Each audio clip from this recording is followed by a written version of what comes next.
आज हमारे भाई हमारे साथ हैं, ये आपकी सारी जो कन्फ्यूजन्स हैं वो दूर कर देंगे। ऑब्वियसली इंडियंस की कम्युनिटी पाकिस्तानियों से भी ज़्यादा है इधर ना।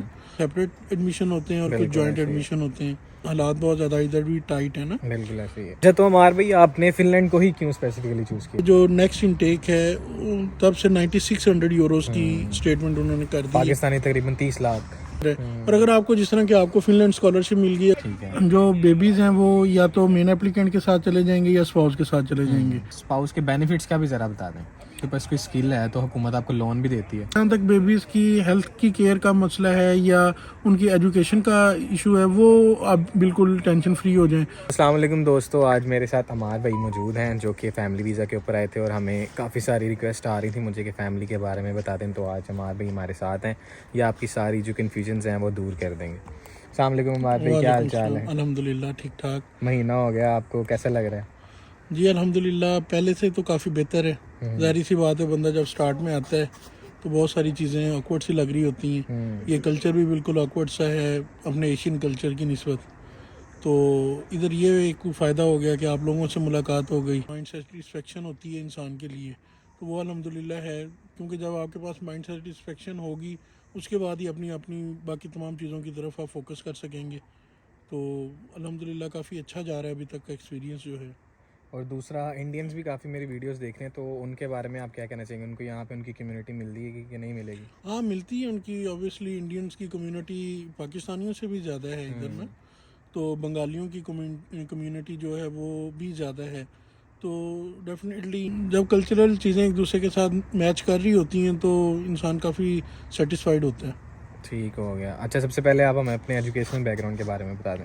हाँ जी, मेरा एजुकेशनल जो बैकग्राउंड है, मैंने 2016 में अपनी डिग्री कंप्लीट की थी बैचलर की ना, इलेक्ट्रॉनिक्स इंजीनियरिंग में। तो उसके बाद बस मैंने फील्ड जॉब की, 2 से 3 जॉब स्विच करने के बाद फिर कोविड आ गया। कोविड में कुछ टाइम जॉबलेस भी रहा मैं। उसके बाद अगेन जॉब सर्चिंग स्टार्ट की, देन जॉब मिली। तो निज़ाम चल रहा था पाकिस्तान के अंदर जॉब्स के साथ, लेकिन बस इसी तरह था कि कोई चीज़ सेटिस्फेक्शन नहीं थी बेसिकली ना। जो चीज़ जिस चीज़ ने हमें अर्ज किया कि यार आप इधर मतलब कुछ बेहतर करें, इससे कुछ बेहतर करें, तो वो ज़ाहिर सी बात है कि फिर इंसान की कम्युनिटी के अंदर भी कुछ लोग होते हैं जो उन्हें गाइड कर रहे होते हैं। तो ऐसे ही मेरे थे इधर कज़न भी हैं, तो उनसे मेरी लास्ट ईयर मुलाकात हुई एक फंक्शन पे पाकिस्तान ना। तो उन्होंने मुझे गाइड किया, मतलब है कि फ़िनलैंड के बारे में बताया, इसके एजुकेशन सिस्टम के बारे में बताया। तो बस उसके बाद फिर मैंने अपना स्टार्ट किया। सबसे पहले आपको आइडिया है कि इन कंट्रीज़ में आने के लिए आइल्स की ज़रूरत है या कोई भी लैंग्वेज प्रोफिशिएंसी है वो आपके पास होनी ज़रूरी है ना। इनके एडमिशन ओपन हो गए थे दिसंबर में, तो अप्लाई स्टार्ट कर दिया। आपको जैसे कि पता है कि इधर कुछ सेपरेट एडमिशन होते हैं और कुछ जॉइंट एडमिशन होते हैं। तो सेपरेट एडमिशन वाली यूनिवर्सिटीज़ में सेपरेट किया और जॉइंट वाली में एक ही साथ कर दिया 6 प्रोग्राम्स में। तो उसके बाद फिर 2 या 3 मंथ के बाद इनका डिसीजन आना स्टार्ट हो जाता है आपके एडमिशन्स के पॉइंट ऑफ व्यू से। तो यूनिवर्सिटीज़ के ग्रेजुअली आ रहे थे ऑफ़र्स आ रही थी एडमिशन की। तो फिर इधर जो तांपरे के अंदर है प्रोग्राम, इसके अंदर मुझे 100% स्कॉलरशिप मिला था। तो इसके बाद भी कुछ 1-2 ऑफ़र्स आई, लेकिन उनमें कुछ में 50% फीसेस थी और कुछ में अर्ली बर्ड स्कॉलरशिप था ना। ठीक है। तो फिर सब चीज़ों को प्लस माइनस किया तो ये डिग्री मतलब है कि मुझे समझ में आई कि चलें एटलीस्ट इसकी कोई फ़ीस नहीं है। जैसा कि आपको पता है कि आजकल हालात बहुत ज़्यादा इधर भी टाइट है ना। बिल्कुल ऐसे ही है। तो डेफिनेटली स्टार्ट में एक डिफरेंट कल्चर है, डिफरेंट लैंग्वेज है, तो ये आपके साथ इश्यूज़ आते हैं बंदे के साथ। तो अभी एटलीस्ट हमें मेंटली ये मतलब है कि टेंशन नहीं है कि हमने कोई फ़ीस देनी है या कुछ करना है, तो इस तरह का कोई चक्कर नहीं है ना। तो अभी जो हम अपना पूरा फोकस है वो स्टडी की तरफ कर सकते हैं। नहीं तो कुछ लोग हैं वो फ़ीस पे करके भी आए हैं, लेकिन मतलब है कि उन्हें फिर भी इस चीज़ की फ़िक्र है कि अब नेक्स्ट फ़ीस, या कुछ लोग हैं कि वो इंस्टॉलमेंट पे करवा लेते हैं। अभी फर्स्ट इंस्टॉलमेंट दे के आए हैं, अभी जैसे हमें आए को अभी 1 महीना हो गया, तो टाइम तो गुजरते का पता नहीं लग रहा। तो मतलब है कि अभी उन्होंने नेक्स्ट 2 मंथ्स में नेक्स्ट इंस्टॉलमेंट भी जमा करवानी है। तो ये चीज़ें एक्स्ट्रा बर्डन बन जाती हैं स्टडी के साथ साथ। तो इस वजह से बस इस प्रोग्राम में हो गया था और इसे सिलेक्ट कर लिया था और इसके अंदर मतलब इनरोल हो गए और आके स्टार्ट कर ली क्लासेस वगैरह। अमार भाई आपने फिनलैंड को ही क्यों स्पेसिफिकली चूज़ किया? हाँ जी, फिनलैंड को स्पेसिफिकली इस वजह से चूज़ किया, इसके 2 रीजंस थी मेन। जो सबसे मेन रीज़न थी वो तो ये थी कि इसमें 100% स्कॉलरशिप मिल गई थी। और उसके बाद जो दूसरा मेन रीज़न था वो ये था कि जिस टाइम हमने अप्लाई किया था उस टाइम इनकी जो हमें बैंक स्टेटमेंट रिक्वायर्ड होती है वो होती है 6740 यूरोज़ की, आई थिंक, या 6720 यूरोज़ जी, 6720 यूरोज़ की ना, 6720 यूरोज़ की। तो ये मतलब है कि वो स्टेटमेंट थी कि जो फिनलैंड गवर्नमेंट ने 2012 में सेट की थी। तो अभी तक 2024 के अंदर भी सेम स्टेटमेंट ही उनकी रिक्वायर्ड थी ना। तो जैसा कि अभी आप लोगों को भी आइडिया हो गया होगा, न्यूज़ आपने भी सुनी होगी कि ये जो नेक्स्ट इनटेक है तब से 9600 यूरोज़ की स्टेटमेंट उन्होंने कर दी। पाकिस्तानी तकरीबन 30 लाख। पाकिस्तानी तकरीबन 30 लाख। आप ये देख लें कि 312 रुपये का था जब यूरो लास्ट टाइम मतलब मैं आया हूँ इधर। तो अभी आई डोंट नो कि प्लस पॉइंट हुआ है या माइनस हुआ है। तो ये एक बड़ा फैक्टर था ना कि इसकी जैसे एक बैंक स्टेटमेंट थी तो कोई ब्लॉक अकाउंट वाला चक्कर नहीं था इसका। बैंक स्टेटमेंट भी काफ़ी मुनासिब है। हाँ, अभी भी अगर 30 लाख के हिसाब से देखा हाँ जाए जी, तो अगर अब हम जो कंट्रीज हैं उनके अकॉर्डिंगली देखें तो अभी भी स्टिल फिनलैंड की स्टेटमेंट बाकी कंट्रीज की निस्बत कम है और बहुत बेहतर है। और अगर आपको जिस तरह के आपको फिनलैंड स्कॉलरशिप मिल गई, अगर आपका ये प्लस पॉइंट हो जाता है तो डेफिनेटली बैंक स्टेटमेंट भी आपकी कम हो जाएगी। तो ये मेन रीज़न थी। उसके बाद आपको पता है कि इसका एजुकेशन सिस्टम बेस्ट है। तो इसमें मतलब अब हमने यूनिवर्सिटीज़ में क्लासेस ली हैं तो आइडिया हुआ है कि ये टोटली कल्चर इनका डिफरेंट है ना। बिल्कुल ऐसे ही है। तो कुछ नई चीज़ें नए कल्चर के साथ वास्ता पड़ रहा है, हम सीखने को मिल रही हैं चीज़ें। तो टाइम के साथ साथ हम मज़ीद इसके ऊपर सीखेंगे ये इंशाल्लाह। मेरा ना कैमरा पकड़ पकड़ के हाथ थक गया। मैं ये कोई ऐसा क्या बोलूँ अब मैं इस शख्स को, ये शख्स है इसको मैं कह रहा हूँ कि भाई वीडियो कंप्लीट करा दे हमारी, ये बंदा वीडियो नहीं कंप्लीट करा रहा है। खैर चलते हैं। तो एजुकेशन के ऊपर बात हो रही थी तो इसमें मैंने पहले भी ये मेजर डिफरेंस बताया था कि हमारे साथ ही ना बैचलर्स के बच्चे भी क्लास ले रहे हैं। बिल्कुल इसी तरह। तो इसी वजह से वो हमसे आ गए हैं। ऑब्वियसली बात है, वो लेटेस्ट टेक्नोलॉजी जो हम मास्टर्स में पढ़ रहे हैं वो बच्चे हमारे साथ बैचलर्स के बैठे होते हैं। तो खैर फैमिली वीज़े के ऊपर अब आते हैं। जी, फैमिली वीज़े के लिए और कौन कौन सी कंट्रीज़ हैं इस टाइम? फैमिली वीज़े के लिए मेरा नहीं ख्याल कोई ऐसा और कोई कंट्री ऐसी कोई प्रोमिनेंट है। अगर हो भी तो शायद ही कोई हो, मुझे उसका इतना ऐसा आइडिया नहीं है। क्योंकि जितना मैं जानता हूँ जर्मनी में भी स्टूडेंट के साथ फैमिली को अलाउड नहीं है। यूके में भी पहले था लेकिन अब वो भी उन्होंने ख़त्म कर दी है रिसर्च वालों। हाँ जी। तो फिर वो बाकी दूसरी यही है कि कंट्रीज़ की फिर फीसेस ज़्यादा हैं। बिल्कुल। तो आप मैनेज कर सकते हैं तो ठीक है। लेकिन इधर फिनलैंड के अंदर ये था कि आपको जैसे ही स्टूडेंट वीज़ा मिल जाता है तो उसके साथ ही आपकी स्पाउस को भी वो वीज़ा अलाउ कर देते हैं अगर आपने अप्लाई किया हो सेम टाइम पे। तो मेरे केस में भी इसी तरह था कि मुझे जब एडमिशन ऑफ़र आई है उसके बाद मैंने जो है इनकी मिगरी से रब्ता किया है वीज़े के लिए। तो मैंने साथ ही मिसिस का वीज़ा भी अप्लाई कर दिया था। तो हम दोनों का सेम डे पे इंटरव्यू कंडक्ट हो गया था और हमें तकरीबन 1 वीक के डिफरेंस के साथ हमारे वीज़ाज इशू हुए हैं। तो मुझे अभी 2 इयर्स का वीज़ा अलाउड हुआ है और मिसेस मेरी को 1 ईयर के, क्योंकि स्पाउस पे 1 ईयर का ही वीज़ा अलाउ करते हैं। और वो वीज़ा रीन्यू इजीली हो जाएगा नेक्स्ट ईयर? हाँ जी, वो वीज़ा रीन्यू हो जाता है स्पाउस का ना। उसमें ये है कि नेक्स्ट ईयर भी आपने अपनी वो स्टेटमेंट को शो करवाना है या आपका कोई सोर्स ऑफ इनकम बन चुका है फिनलैंड के अंदर तो आपने वो शो करवाना है। तो लेट्स सपोज अगर आपके पास स्टेटमेंट इतनी नहीं बन पा रही तो आप जैसे सोर्स ऑफ इनकम शो करवा दें कि भी आपको पर मंथ आप इतनी अर्निंग कर रहे हैं जॉब के थ्रू, तो या कोई भी आप कोई आके छोटा मोटा बिजनेस कर रहे हैं उसके थ्रू भी आप करवा सकते हैं। तो इस तरह आपने उनको बेसिक रिक्वायरमेंट को फुलफ़िल करना है ना।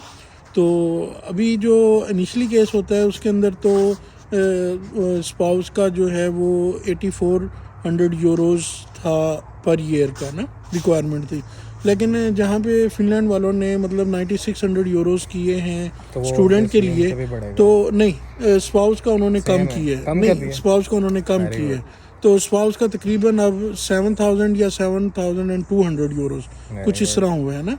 तो बाकी आगे बेबीज़ के पॉइंट ऑफ व्यू से पहले बेबीज़ का कम था, तो अब हर बेबी का उन्होंने एक्सटेंड कर दिया है। पहले ये होता था कि 3 बेबीज़ के बाद जितने भी बेबीज़ होते थे उनका सेम होता था, लेकिन अब वो हर बेबी का उन्होंने सेपरेट कर दिया है। उसके बारे में हाँ जी, स्टेटमेंट जो शो करनी है उसके बारे में जो है वो मिगरी की साइट पे उन्होंने पूरी इन्फॉर्मेशन दी हुई है। वो आप उधर से बिल्कुल इजीली चेक कर सकते हैं कि कितनी रिक्वायर्ड है और क्या उसके सारे मामलात हैं ना। ठीक हो गया। हाँ जी। तो बाकी मेरा जो अपना ज़ाती एक्सपीरियंस रहा वो तो रहा कि मेरा और स्पाउस के वीज़े का, बाकी कुछ दोस्त हैं जो इस दफ़ा आए हैं बेबीज़ के साथ भी, ठीक है, तो उनका एक्सपीरियंस भी अच्छा रहा, उनको भी वीज़ा अलॉट हो चुके हैं, ठीक है। लेकिन जस्ट देखने में डिफरेंस ये आया है कि जिस तरह अगर कोई मेल स्टूडेंट अगर आया है एज अ स्टूडेंट कोई मेल, और उसकी वाइफ को spouse visa on the spot उन्होंने साथ दे दी है ना, तो अगर कोई फीमेल आई है स्टूडेंट वीज़ा पे, तो जो मेल एज अ स्पाउस है उसके वीज़ाज मतलब है कि ज़रा डिले हो रहे हैं, टाइम पे नहीं आ रहे ना, तो आ जाएंगे लेकिन थोड़ा टाइम लगेगा, उस चीज़ की आपने टेंशन नहीं लेनी।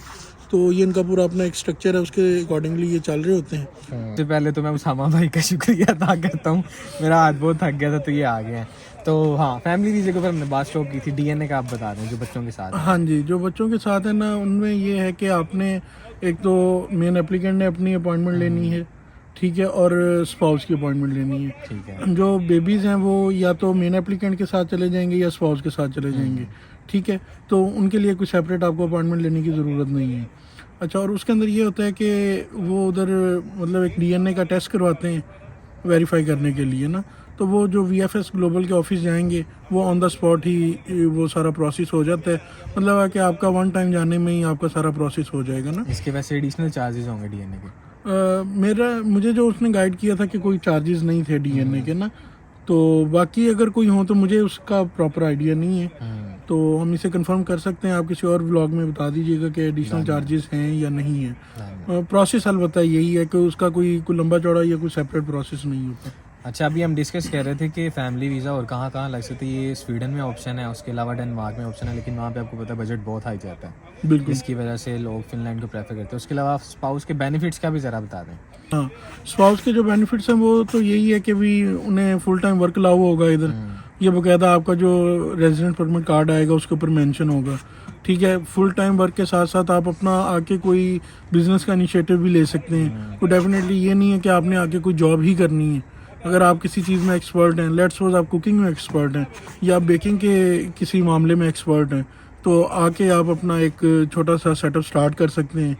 तो उसके लिए ज़ाहिर सी बात है इन्वेस्टमेंट की ज़रूरत होगी, तो लेकिन जो चीज़ इधर देखी है वो तो यही देखी है कि लोगों की इन्वेस्टमेंट ज़ाया नहीं होती, ठीक है। वो अगर कोई मेहनत के साथ किसी भी काम को, किसी भी बिजनेस को स्टार्ट करते हैं तो वो डेफिनेटली उनका ग्रो करता है बिजनेस ना। और दूसरा यहाँ पे वो सिनेरियो भी तो था ना कि अगर आपके पास कोई स्किल है तो हुकूमत आपको लोन भी देती है। हाँ, वो फिर आप उसमें अपना वीज़ा की कैटेगरी चेंज करवा लेंगे, ठीक है ना। उसमें भी है कि आपके पास अगर कोई स्किल हो, आप कोई भी इनिशिएटिव लेना चाहते हैं, तो उसमें डेफिनेटली आपका मतलब लग सकती है, चल हुकूमत सकती है। अच्छी है, इनकी हेल्प करती है। और दूसरा बेबीज़ के लिए आई थिंक ये एज है, मुझे अभी कंफर्म नहीं है, बट आपको हर मंथ बेबी के पे भी किया जाता है। हाँ, वो तो केला के बेनिफिट्स हैं वो मिलते हैं, लेकिन उसके ऊपर भी अभी जो करंट गवर्नमेंट है वो निगोशिएशंस कर रही है कि आने वाले वक्त में उसमें हमें क्या करना है ना। तो हमें वैसे भी जब अपनी कंट्री से मूव करना चाहिए तो उस टाइम हमें इन चीज़ों के ऊपर डिपेंडेंट नहीं होना चाहिए। तो बाकी ये है कि जहाँ तक बेबीज़ की हेल्थ की केयर का मसला है या उनकी एजुकेशन का इशू है, वो आप बिल्कुल टेंशन फ्री हो जाएं।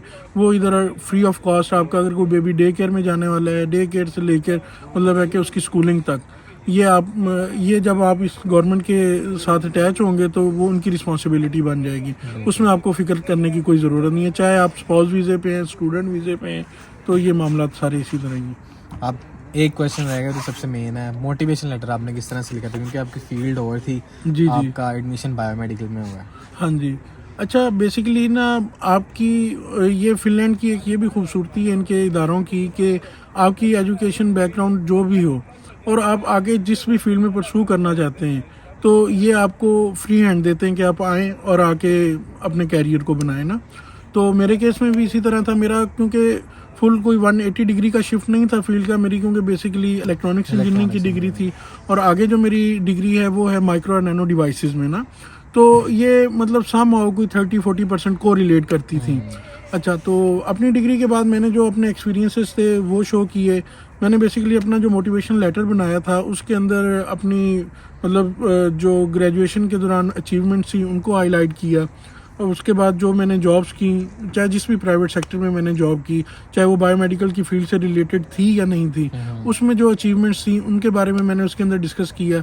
और जो सबसे मेन पॉइंट है वो ये है कि आपने जिस भी यूनिवर्सिटी में एडमिशन लेना है, आप ऐसा करें कि सबसे पहले उस यूनिवर्सिटी की जो प्रोफेसर्स की प्रोफाइल है आप उसको गो थ्रू करें। ठीक है, आप देखेंगे वो किस चीज़ में रिसर्च कर रहे हैं। तो आप मतलब है कि उन्हें जब स्टडी करेंगे तो डेफिनेटली जब आप वो फील्ड पढ़ने का सोच रहे होंगे तो आपके माइंड में भी कोई ना कोई फील्ड होगी कि मैंने इस फील्ड में कुछ ना कुछ रिसर्च करनी है। तो ऐसी मतलब बेतहाशा फील्ड होती हैं, आपको कोई एक आधी फील्ड नज़र आ जाएगी। आप फिर उसी फील्ड के अंदर जो है उसको थारोली पढ़ें। अपने जो मोटिवेशनल लेटर है उसके अंदर आप कुछ इस तरह का लिखें कि उस फील्ड के साथ आप अपने मोटिवेशनल लेटर को को रिलेट करें। जब जैसे ही आप उसे को रिलेट करेंगे तो मेरा नहीं ख्याल कि इनके पास कोई ऐसा जवाब रह जाता है कि आपने मतलब है कि अच्छा मोटिवेशन लेटर नहीं लिखा। अच्छा, उसके बाद ये कि लिखने के बाद डेफिनेटली आप ना अपने किसी सीनियर के साथ या किसी प्रोफेसर के साथ उसे कंसल्ट करें उसको ना, ताकि आपको आइडिया हो जाए कि उसमें कोई मिस्टेक है या कुछ ज़्यादा लिखा है या कुछ कम लिखा है। बाकी फिनलैंड की जहाँ तक बात है, ये कोई इतना लंबा चौड़ा मोटिवेशनल लेटर मांगते भी नहीं है। ये टू द पॉइंट बात करते हैं कि हमें 1 पेज का मोटिवेशनल लेटर चाहिए, तो बस उसे कंसाइज करके जितना आप लिख सकते हैं लिखें और इन पॉइंट्स का आप ख्याल करें तो डेफिनेटली आपकी सिलेक्शन भी इंशाल्लाह ज़रूर हो जाएगी।